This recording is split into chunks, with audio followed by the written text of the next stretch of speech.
Cool.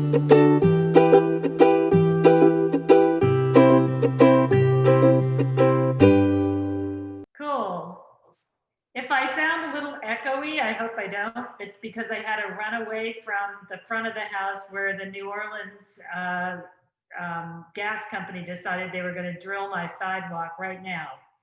So I'm actually in my bathroom with a fake background. So I may sound echoey.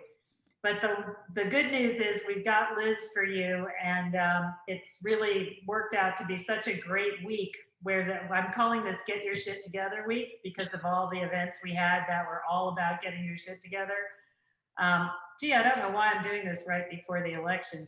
Usually we put these things together and try to, have a rhythm and a little this, little that. So it's more like, the poo-poo platter at the restaurant. Somehow this all came together as, look at your life, get it together. Anyway, so we're really excited. We had a great event yesterday. Those of you who are members can look in the app. It'll all be posted there with Kathy Koenig yesterday talking to us about elder care. It was amazing. I actually opened a room for people who want to go in there and talk about, any kind of caregiving for elders, for spouses, for children. We discovered that the CoveyClub is a big caregiving group and we need help and we need a place to go and talk. You like my background. Carol likes my background. That is actually, what's her name? Now I'm just forgetting. It's one of the shoe designers. She sent this out and I grabbed it as a background because literally it's my bathroom. So yes, Tamara Mellon. Good, Angela, you got it from yesterday, exactly. So let's get started because Liz, I'm so excited to have Liz here. When Liz told me about her, this packet she does, I was blown away. And as Pat Galloway knows here, a lot of the things that I'm trying to do for us is find ways to organize our lives. Digitally, our lives are they're just scattered across everything. I have a terrible time finding what I need, making sure other people can find it. And then when Liz told me what she does, where she creates these, she has a whole booklet, she'll tell you about it at the very end, and she's going to do a lovely giveaway for you. But she has different levels of it, and she's just here to talk to us today about what you need to know and what you need to have gathered. It could either be for you or it could be for your parent. So that if something befalls you and you can't, get to it or speak about it or whatever, somebody knows where everything is. And it's not just a handful of things. There's a lot more stuff than you even think about. So I thought it was kind of genius. And I asked her if she would come speak to us. So this is Liz O'Neill's bio. And again, we're going to do the usual thing where we're a little bit bigger crowd today. So just put into the chat box. If you want to speak, just say me. You can put your questions in there and I'll watch the chat box and I can ask them for you. But you're welcome to have the conversation as we go. And I thought just now for Liz, as I'm reading her bio, do you want to put into the chat box, do you have a system or plan for passing on your information to your kids or loved ones? Do you have any system? And have you even thought about it? And that's what's so interesting. So here's Liz O'Neill's bio. Liz O'Neill is the founder and owner of Clearly In Place, LLC, a professional organizing services firm, and is the contributing author of My Life Packet, a life and legacy affairs organizing workbook. In her role as professional organizer, she was selected to partner with the Container Store, has served as a guest instructor at the University of Delaware's Osher Lifelong Learning Institute, and has been recognized in Delaware today for her work. Having previously worked in the financial services industry for 14 years, including at Fidelity Investments, American Express, and Northwestern Mutual Financial Network, Liz recognizes the importance of planning for the future. She is passionate about helping individuals organize their most important information for peace of mind. So she's got about 12 slides for us. Again, put your questions into the chat. And let's just see, Liz, can you see the chat? Do you see it? Right now I can see it. Okay. But I pull up my PowerPoint. I'm not sure I can, but it's neat. Once you have the PowerPoint up, you can't see it. Lovely Zoom. So most people say no, they don't have anything. Susan Bruss said she wrote information down on a piece of paper. Okay, that's a start. Marianne says she has a digital will and they've done some estate planning. Paige says she has a financial Excel spreadsheet and a will I pulled off the internet. Pat says no, making a plan is my goal for the pandemic. Okay. And Marion said she was clued in after being executor of her aunt's estate. Yep. Karen says she has wills and power of attorney. Okay. So this is great. That's where we're starting. You go right ahead. I'll watch the chat box for you. And again, guys, this is a conversation. It's for you. So feel free to put your questions in there. And if you want to ask the question live, just say me. Great. Excellent. Can everyone see that PowerPoint right now? Okay, good. Well, thanks all for being here. It's fun to see some familiar faces from Monday mornings and some friends. And thanks for the introduction, Lesley, and to Lesley and Marissa for all the work they do behind the scenes. And it's interesting to see some of those responses in the chat box. I'm really hoping that this will not only open your eyes to some things that you might not have thought about, but maybe inspire you to do some things. So as Lesley mentioned, I'm a professional organizer and I focus on life and legacy organizing. Before I dive into the topic, I just want to share a little bit about how I got into the work I do. I'm a native Bostonian and I moved to Delaware 8 years ago. Along with the geographic move, I transitioned careers from being a financial services recruiter to being a professional organizer. And I had to laugh when I saw Lesley's backdrop because I focused on organizing closets. So I love that. As long as I can remember, I was organized. I remember even having a whiteboard when I was in elementary school. I planned out all my outfits on this whiteboard. I've always loved being organized and orderly. And I started my business because I wanted to share with others the benefits of being organized. And when I launched my business, I did residential and office organizing. Is it really loud? I have some, okay. Clients loved an organized space, but I wanted to have more of an impact by helping them organize their most important information. So one of the things that compelled me to do what I currently do is when I'd organize clients' home offices and their paperwork, I would go through mounds and mounds and mounds of paper. And some of you might relate to this. It's overwhelming. And when I helped clients organize their paperwork, I'd inevitably come upon papers that were super important among the not so important papers. Twice I found a birth certificate in between stacks of old bills and receipts. I mean, I'd find titles to homes in between old mail. So I worked on helping my clients sort through the papers and focus first on the most important documents and pieces of information. And this led me to transition to life and legacy affairs organizing.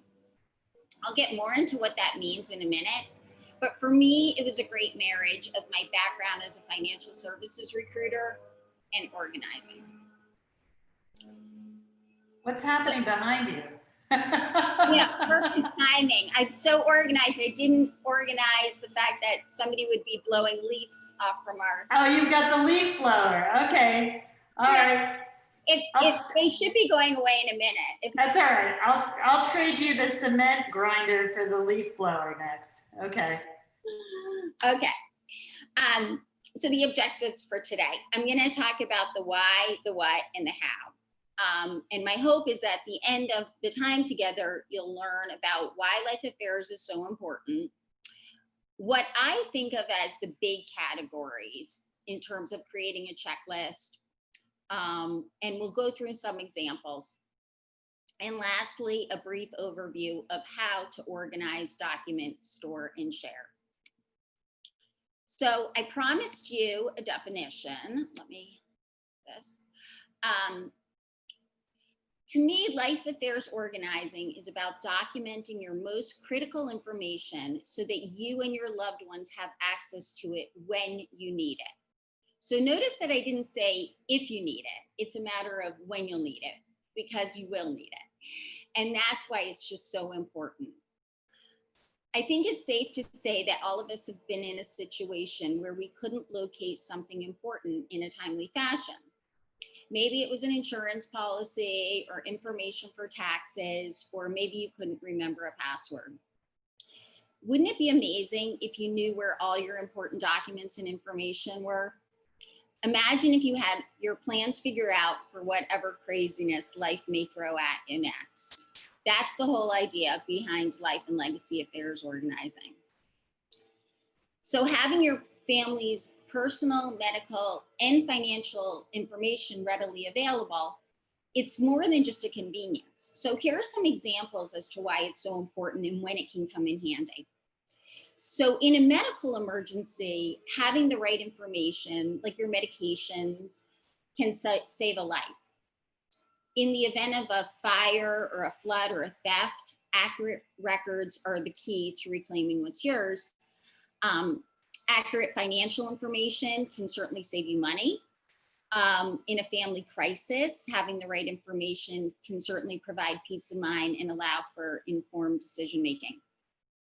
Personally, I felt compelled to do my own life affairs organizing for several reasons. I married later in life. My husband had access to all his information. I had access to all mine.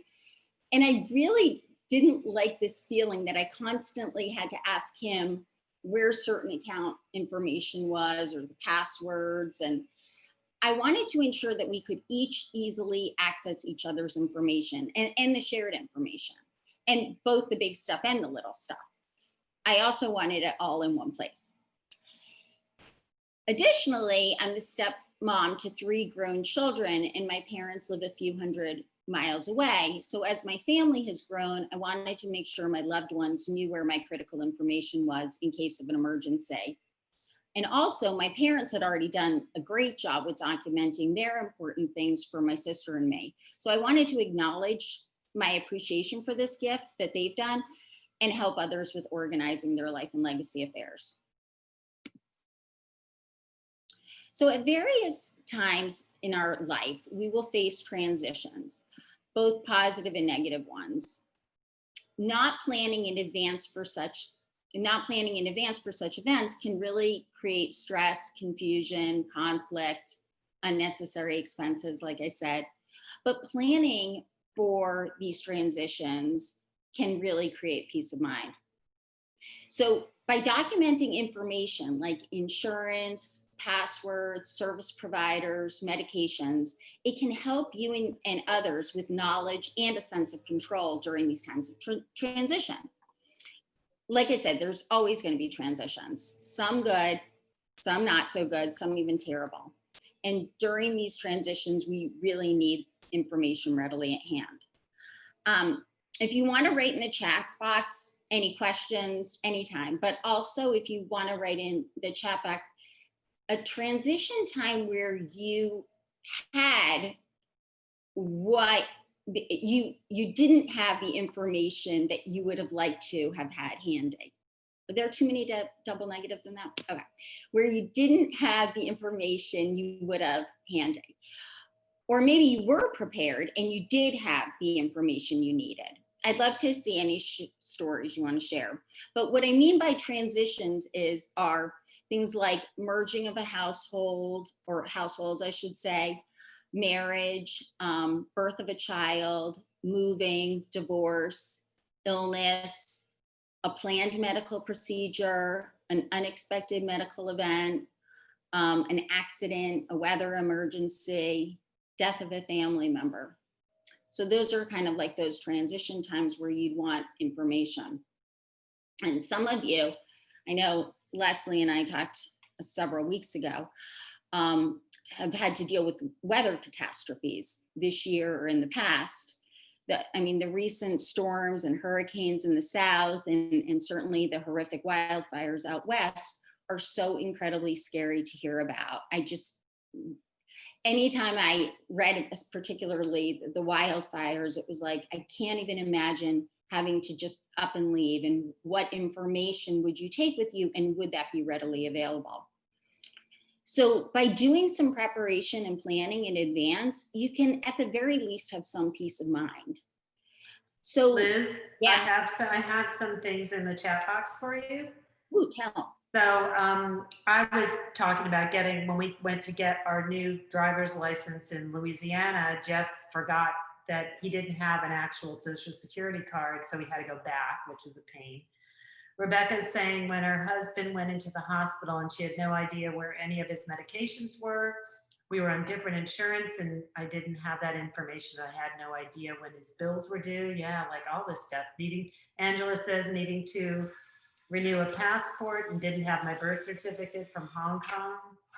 Susan Bruss says, yes, getting a social security card. She lost her. Oh, you lost yours in high school. Oh my God, Susan, you gotta get that. I can't believe you were able to wait that long, you didn't run into that problem. Pat says she was freaking out with 3 hurricanes already near New Orleans and she has no plan. Marion says the California fires have really prompted me to get my shit together. Yeah, and I saw that. I follow the mayor of Marin County on my Instagram, and she was posting right when we were having our hurricanes, and we were talking about, people were getting 2 days, 5 days, 3 days, blah, blah, blah. She posted a thing that was terribly frightening, which was, if you have 30 minutes, 5 minutes, or 1 minute, what you can take with you. And I was like, oh my God, I mean, these poor people, how do you respond to that? We were all responding to our own thing. Kathy says, my father-in-law and engineers sent each of his adult children a binder with every tiny bit of information that ended up being a godsend. We laughed about it at first, but knowing that the key to the bank box was in the right-hand corner of the desk was genius. It was minute, but it was helpful and set the tone for us creating our own plans. Wow, what a dad, holy moly. Monique says international documents, dual citizenship issues. Susan says never needed the physical card until I went for the new driver's license. So yes, you can see there are issues.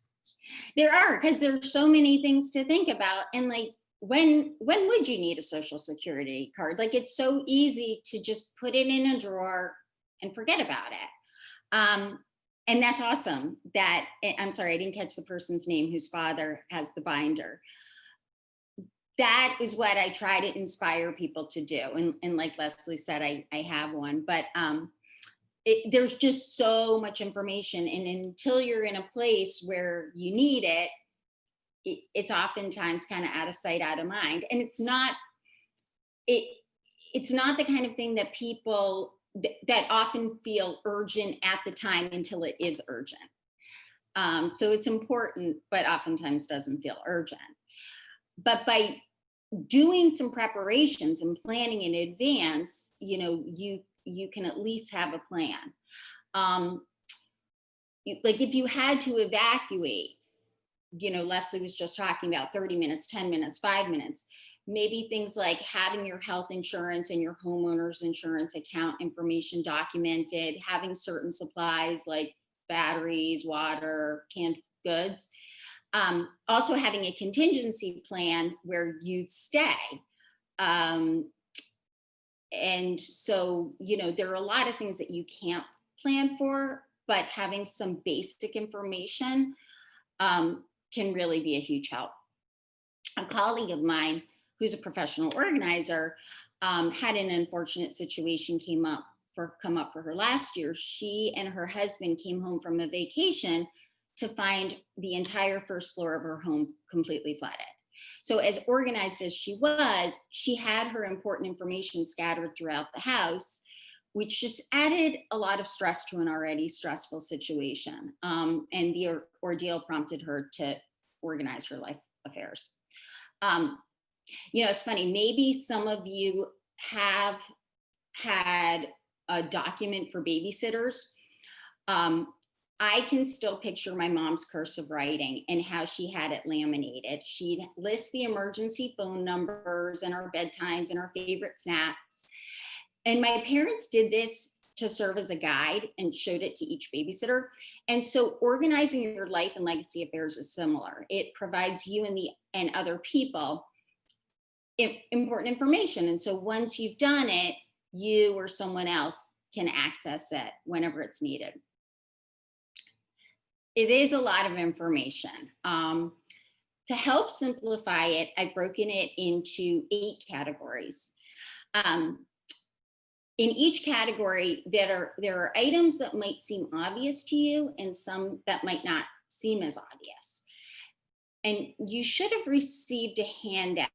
I don't know if you've already gotten that, but at some point you'll get it. So I've listed out the categories with some examples. It's not a comprehensive list because we don't have time today, but it's an overview and hopefully kind of to give you some inspiration as to some things you want to include. And we'll go into more detail, like I said. So the first category is what I call vital information because it involves the most critical information. So the obvious things are like healthcare directives, power of attorney, wills, trusts. And as you can see from this chart on the left, the majority of American adults do not have estate planning documents like a will or a trust. According to one study, only 42% of US adults have these documents. And nearly half of the survey respondents without estate documents said that the reason they don't have them is simply they just hadn't gotten around to it. And it's not surprising because no one likes to talk about this stuff. I mean, it kind of feels morbid, it's depressing, and no one likes to make these big decisions. I mean, it's, you know, you have to do errands, but this is kind of more important. It always goes right to the wayside, seemingly. But the cool thing is when you sit down and organize your life and legacy affairs, it's almost like you're forced to take inventory of what you have and what you don't have. And this can help with procrastination and inspire you to start and finish things that you've been putting off, like maybe a will. So in this vital information category, some not so obvious things would be who are the people who know where the originals of your estate planning documents are? If they're in a safe, where are the keys or what is the combination? And is that documented and shared with a loved one? Have you established organ donation? Do you have a DNR or a DNI, a do not resuscitate or do not intubate order? Can I ask a question about that? Sorry. I've had a few major surgeries and I always fill out all the paperwork before. But is there a permit? Is there like a real one you keep? I always remember filling it out like when I go to the hospital. Is there like a permanent thing like that? You can get you can have documentation in your you should be able to get it in as part of your advanced healthcare directive. Okay.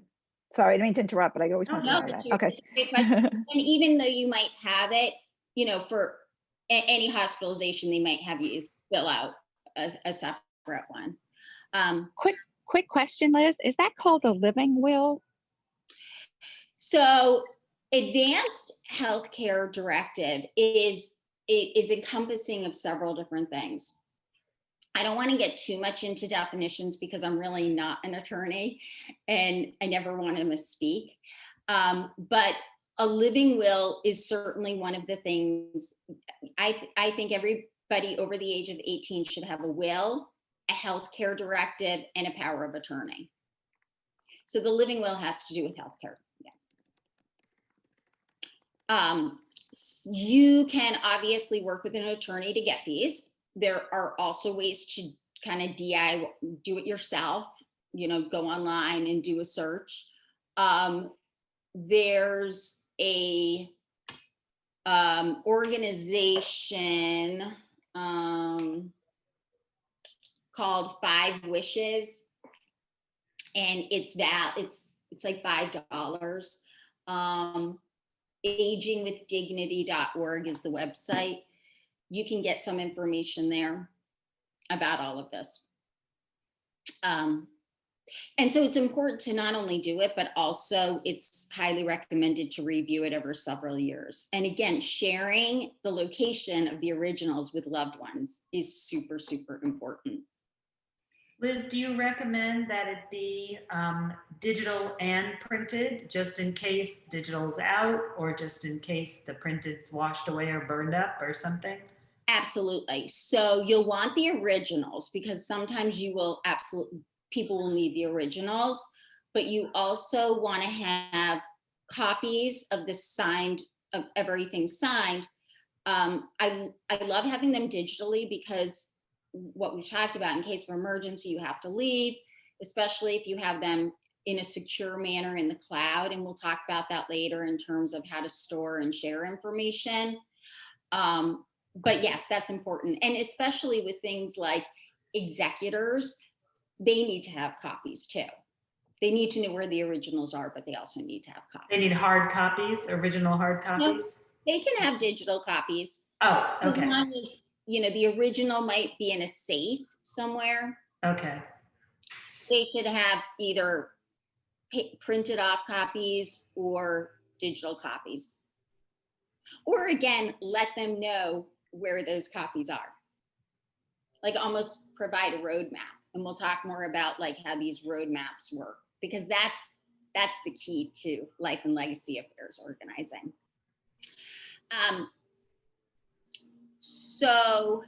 So that's kind of vital information, the most critical thing. And if you only have time to organize some of your life and legacy affairs, I always recommend starting with the vital information first. Liz, what's exactly on that list of vital information? Can you just run through, when you say vital information, what is that? Just, is there a list in your head? Is that in the handout there? Some of the things I mentioned, like healthcare directives, powers of attorney, wills, trust, where all that information is. But it's so, we can't go over everything that's in my workbook or, other lists that people do, but it's your vital information. It's the most important information. God forbid something were to happen. What is the key information you would need? So for each person, it's individual, is what you're saying? No, it's really not individual. Oh, okay. There's a list. I could go through. I would just love to have your top line list that we can what's the top line, so people know what you're talking about when you say, what does that encompass, without going into it in depth, but just kind of, what's the thinking on what's vital? It would be your estate planning documents, which sounds so fancy to some people, but it's really your will, your advanced healthcare directive. And it would be where, a copy of the key to your house is. If you have a storage unit, the combination of that, it would serve as a roadmap to the most important information. Okay. And so, like I said, there's some things that might seem obvious, and then there's some things that might not seem so obvious, like organ donation. But the vital information category for me is like the overview. Like, if you had 1 minute, what would those things be? The biographical documents or information, so those include, and I'm not saying that these other categories aren't as important as vital information, but the vital information is like, you need it first.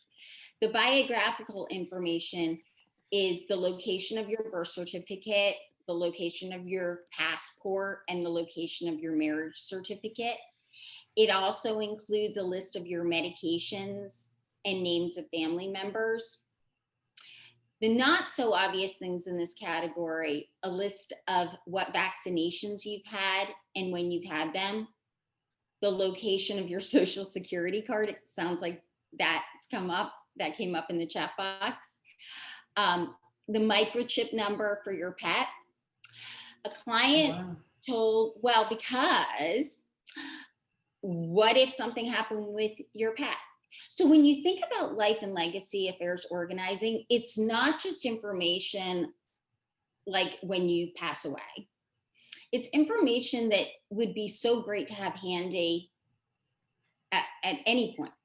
So why would you need your microchip, the microchip to your pet, if the dog ran away and you had to identify him or her? Pat has a question for you, Liz. Yeah. Pat, you want to go ahead? Can you see It Liz? would be so helpful. I'm just madly taking notes, and I know that I'm not capturing everything. And in this handout that you gave us, you just list a few things, and now verbally you're saying a whole bunch of other things. So do you have a list of all those items somewhere, like pet chip number? Where, you know, I can't write everything down fast enough. Yeah. I mean, So I'm looking for a comprehensive checklist, and so I love these categories. I mean, I could say those categories too, but what's under each category? totally. So at the end of the presentation, Lesley is going to do a giveaway. I do offer a workbook, and I can't go through every single, it's 123 pages. So I would love to go through every single thing. We're going to have a giveaway of that workbook. I'm doing this as an overview of the categories and some examples. I'll try to talk slower. No, that's You'll also get a copy of 23 this. pages or anything. I'm just looking for a list of all that categories, like a 5-page list or a 80 item list. I don't need the whole, I know what to do if I have the list, you know? Right. Well, so I'm going through 8 different categories. In each of those categories, you have examples on your handout, and I'll talk through, and while I'm talking, maybe just jot down some of the things that seem especially relevant, and that way you can at least have a starter list. Do you on your website, Liz, do you have sort of a starter list or anything, or categories that you talk about? No? No, I really don't. Oh, okay. Yeah. Yeah, it didn't make sense to do that. Okay. All right. Well, you know what? You're going to get a copy of this, the presentation also. So you can just scroll up to this one and, you know, capture all the other things. I'll get Liz to go as deep as she can in the half an hour we have left. Yeah, I want to go deep, but I also want to go slow so that people remember or write them down. Right. But like when we were talking about a microchip number for your pet, and someone said, well, why? I want to intersperse these examples with reasons. So a client told me the story of when her father had a stroke. She scrambled to get all the important information, like the financial, the medical, the insurance. And as soon as he passed, she realized that one important thing she and her dad never discussed was what to do with his dog. So some important items can easily be overlooked, either because they're difficult to talk about or it just doesn't seem like a good time to discuss it. So vital information, biographical documents. The third category is insurance. So some of the obvious things in this category include account information for your health insurance, long-term care insurance, disability insurance, life insurance, also auto insurance, homeowners insurance. The not so obvious things would be documenting your premiums, writing down your agent's name and phone number, and also your deductible. And also there might be insurances that might not readily come to mind, like flood insurance, you know, with all these storms. People buy insurance so that they have the help when they need it. But for some policyholders, it becomes one of those out of sight, out of mind things, and policies are stuck in the drawers, they collect dust. Family members might not even know if they're listed as a beneficiary on a policy. If the information isn't well documented and shared, the risk can be delays with filing claims, perhaps not even receiving payments that are due. So as you can see from this chart, and I hope you can see it, only a minority of beneficiaries say that they have the information they need. And that's why this part is so important to document. So if you have loved ones that are listed as beneficiaries, you want to make sure that they know that, first of all, but also know that the carrier, what the benefit amount is, the account number, and where the policy is located. Knowing this basic information can save a ton of time and also help ensure the benefits are paid out. For financial assets and income sources, which is the fourth category, the obvious things in this category include your checking and savings account information, and account information for retirement plans like a 401k or an IRA, and obviously your salary. The not so obvious things that fall into this category could include Social Security benefits, other income sources, especially if you own your own business, things like child support, rental property income, and even a PayPal account. Money's in a PayPal account. Here's a tip. So ensure that your bank accounts have what's called a payable on death provision, or otherwise a beneficiary. They use the terms kind of interchangeably. This will allow a family member quick and easy access to those accounts. The payable on death provision provides an easy transfer of money, which is really important for people to readily pay bills. Moving on to the fifth category, which is property and business interests. So obvious things in this category: your home address, the VIN number of your car. Again, by documenting this, you won't have to scramble when somebody asks you for it. The not so obvious things in this category include the location of the deed to your home and the title to your car. And ask yourself, could a loved one get into your house in a case of an emergency? It's important to document where a spare key is, or maybe even give them a copy of the key. One client told me that, this is a crazy story, the reason she started working with me is that years ago when her dad died, she found herself in an unfortunate situation. She knew he had a storage unit and she knew the location, but she didn't know the combination of the lock. She was able to convince the owner of the facility to let her try opening it. And she described to me how she was like wrangling the combination lock open. And as she was doing this, she literally fractured her elbow. So on top of grieving for her dad, she was physically in pain and needed to be in a sling for weeks.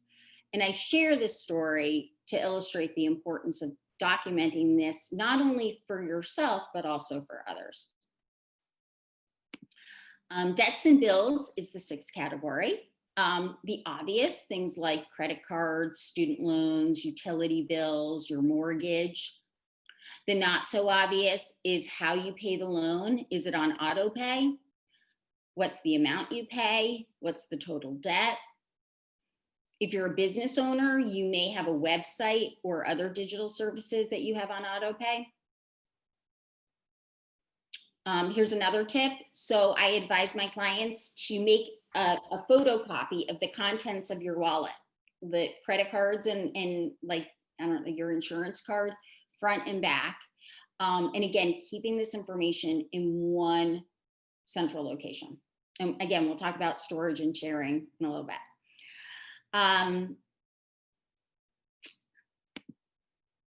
Okay, last two categories. Other important records. The obvious things like online accounts and passwords. There are so many of these. Whether you have a password manager like a LastPass, or maybe you keep your passwords in a notebook, either is totally fine. But I do recommend that people share the location of that with somebody you trust. Something not so obvious that falls into this other important records category is social media. Some people know this, some people don't, but you can designate somebody on Facebook to look after your account after you pass away. It's under Facebook and then settings and then memorialization setting.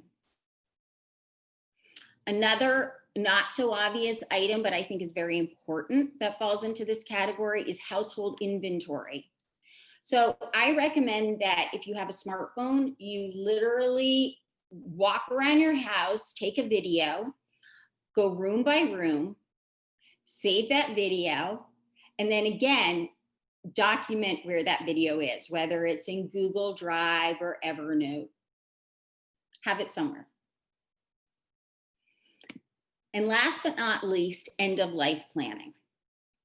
So according to the Conversation Project, over 20% of people say they haven't had the conversation about their end of life wishes because they don't want to upset their loved ones. And over half of those surveys said they'd actually be relieved if a loved one started the conversation. So as you can see from the slide, 95% say they're willing to or want to. It's just, again, one of those things that's tough to bring up. So the obvious things in this category, burial or cremation.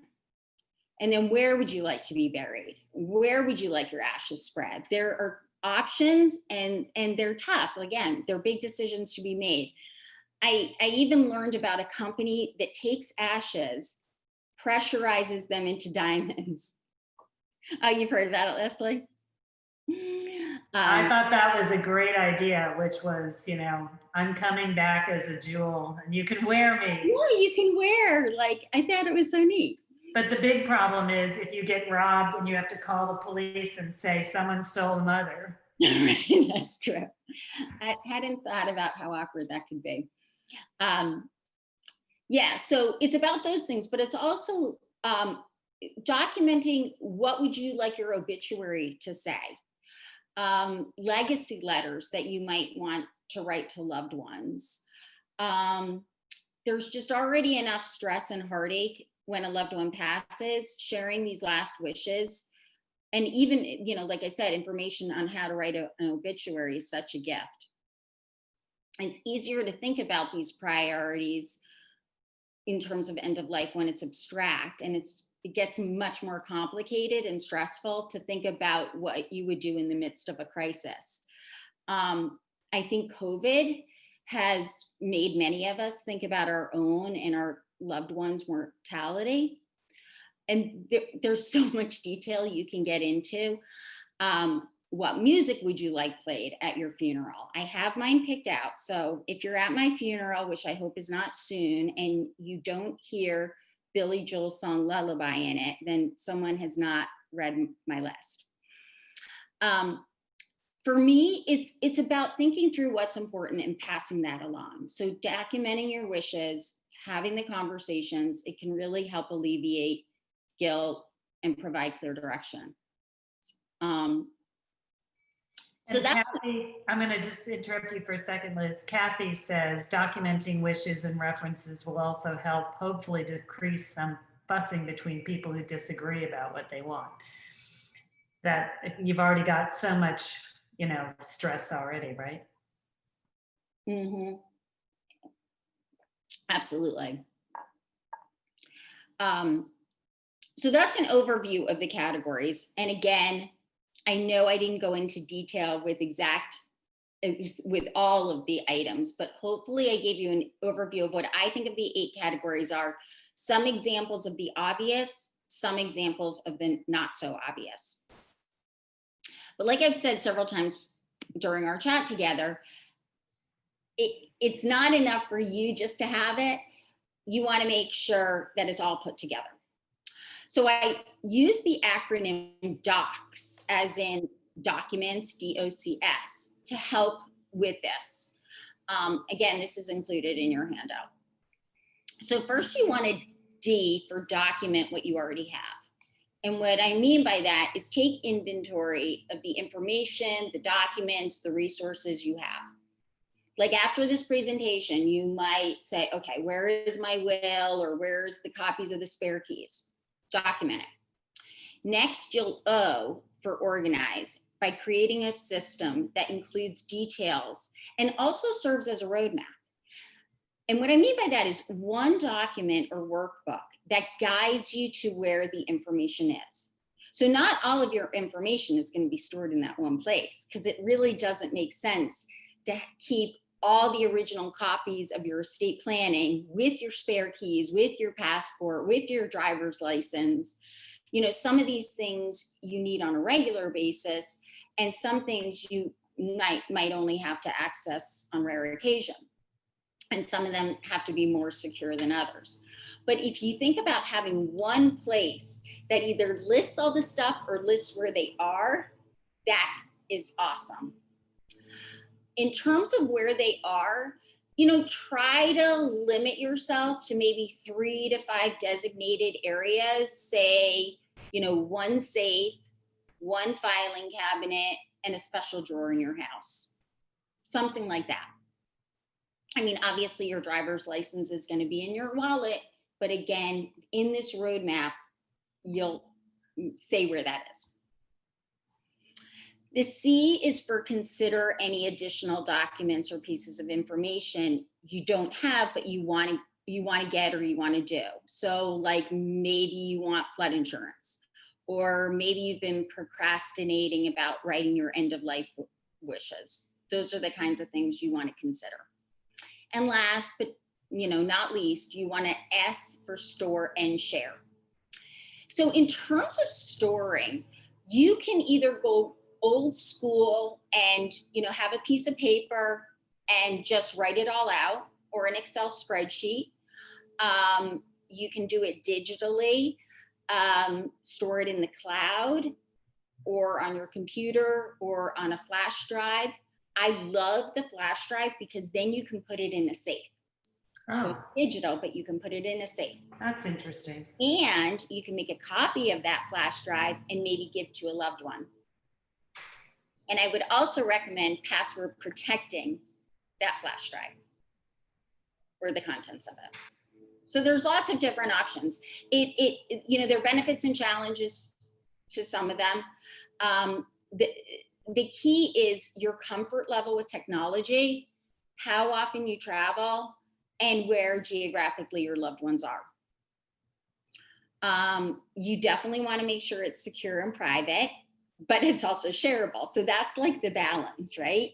You don't want it to be so private that your loved ones could never get it. And again, that's why I love the flash drive in a safe, or a workbook in a safe. And again, password protecting, and like I said, you want to make sure that people can access it, because if you did all this and no one could find it, what's the use? I know I mentioned a lot. I love this quote. My suggestion is, you have these bigger categories. Focus on one category at a time. Just commit to doing some work, even if it's like an hour or two a week. It's funny, one of my takeaways from a recent CoveyClub Positive Mornings, Dana said something along the lines of, you don't need to have everything all figured out right now, but it's important to have some sense of direction. And that's really what I'm hoping you got from today, is some sense of direction and maybe some inspiration on how you can start organizing your life and legacy affairs. Bottom line, it can save a ton of time, money, stress, and it's truly a gift to yourself and loved ones. Liz, do you recommend photographing everything with your phone and putting it in a file on your phone and on your desktop or something like that, but photographing those things? Or do they have to be scanned? Or some things need to be, is there any reason why it can be one or the other? So, no, I think either is fine. Sometimes if you're having to do fill out a digital form, they might not accept a JPEG. They might only accept like a PDF. but that can easily be converted. Oh, it can. Okay. There's an app that you can get for just, I think it's like a one-time $3 app. I forget what mine is called. Here it is. No, it's not. You basically just take a picture. Mine is called Scannable. Oh, Marion says she has that. Okay. Oh, okay. And you just take a picture and you can save it to wherever you like in whatever, you can save it as a PDF or whatever. Again, Okay. if you have that, like maybe you keep it in a Google Drive or Dropbox, I would just make it doesn't have to be perfectly organized, just maybe important documents or estate planning and maybe these 9 different categories. Anybody have any, sorry, Liz, I didn't mean to interrupt. I get worried that people are so overwhelmed with this that they don't start. So just start anywhere and don't worry about it being like uber organized with everything. Just make sure that you can find it, and then obviously loved ones can. So Pat's saying there's everplans.com, and then Angela's saying Evernote also. I've used Evernote a little bit. So Everplans, it's funny. I collaborated with a partner to develop our workbook, and we were also talking with an organization called Everplans. That is a digital service that can house information. We felt it's a great service. It is a little pricier. You pay on a yearly basis to have this. Oh, wow. And my question was, do I know that it's going to be around there forever? One of the reasons we started our workbook, which we have both digitally and physically, is because we wanted ownership. We wanted people to have ownership, and we wanted a much less costly option. Right. And well, you have to worry about these small, or companies going out of business in 10 years, 7 years, 20 years, whatever. Anybody have any questions? Paige, did you want to talk about what you're doing? Oh, I just wanted to put in for anybody who has a disabled or a child that they're worried about. I have actually had 3 different people in my life reach out to me and say, "What are your parents doing about your brother?" And Wow. my brother's addicted and has some mental issues. And so they set up a disabled adult child trust. And so my sister and I are trustees, but we don't have to, he doesn't want to ask us for money. We don't want to have him asking us for money. But we want him to have a resource to go to. And so they assigned it to a trust organization for an independent resource for him. And he doesn't even know that we're trustees. And it's just, I can't even tell you. It's just, you've got to think about your children having to take care of their siblings too, right? Oh, yes. Yeah, Jeff has that. He has two siblings who are not able to take care of themselves. One because of their emotional limitations, and then the other one physical limitations. So yeah. So huge relief. Any other questions, anybody? We got a few minutes, and then we're gonna do our little giveaway. I have a question. Yes. Liz, I have a question. So you said some things, and I don't know what anything is. I do know where the titles of my houses are, and I have all the birth certificates and socials because they needed the social security cards to get their permits. So we have all that. But like 40 years of marriage, I have no idea where my marriage license is. No idea. I have no idea what even the deed of my house. I mean, I feel like an idiot, but I don't know. So if I really don't know, should that stuff easily accessible if I apply? And I should do it now and not worry about it? I'm sorry, something about apply, did you say?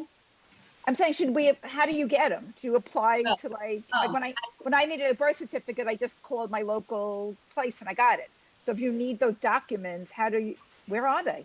If you don't know. Well, first of all, you are definitely not alone, Andrea.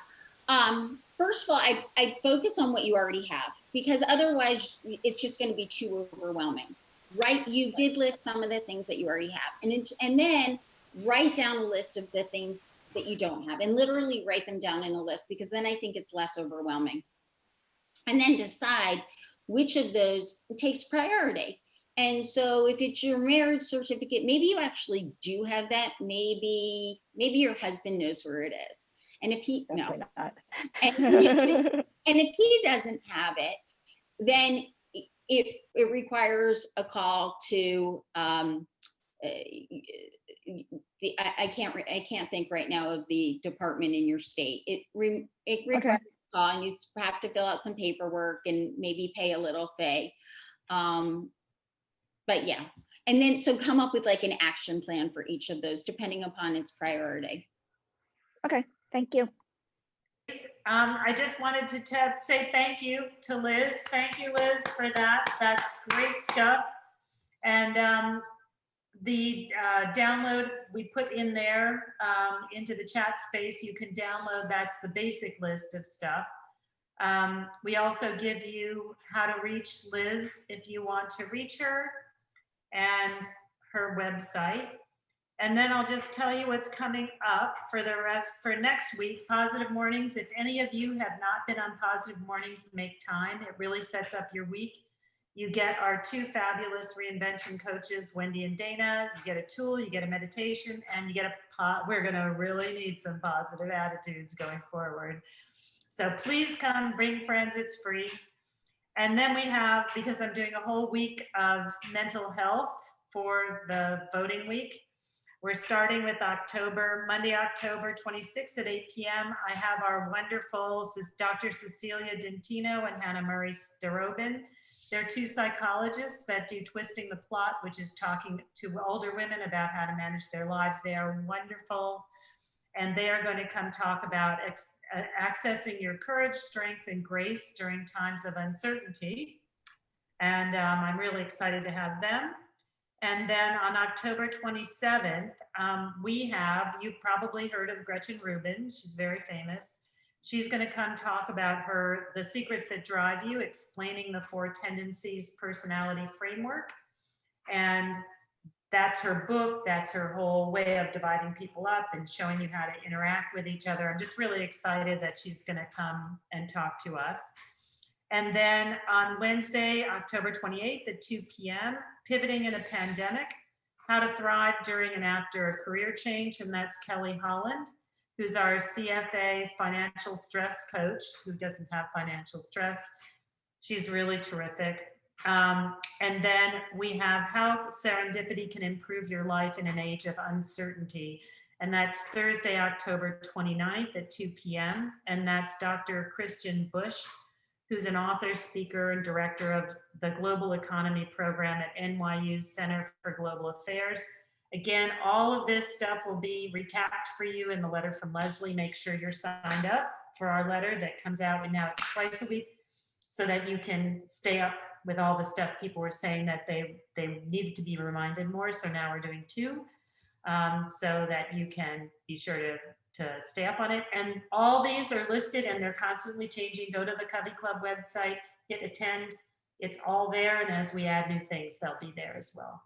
So thank you so much, Liz. I so appreciate the help, and we appreciate your time, guys. Hey, Liz, I have a quick question. The promo code isn't working. Oh, no. I'm sorry? Capital COVEY is the promo code. Let me work on that and make sure it works immediately. As soon as I logged on with Marissa, I'm like, oh, I checked last week. Let me make sure it works again. Whatever can go wrong will go wrong, as we know. Give me 5 minutes. Did anybody have any other questions before we close? If Liz has a few minutes, did anybody have anything unanswered? Where is the link to order this? I don't see it.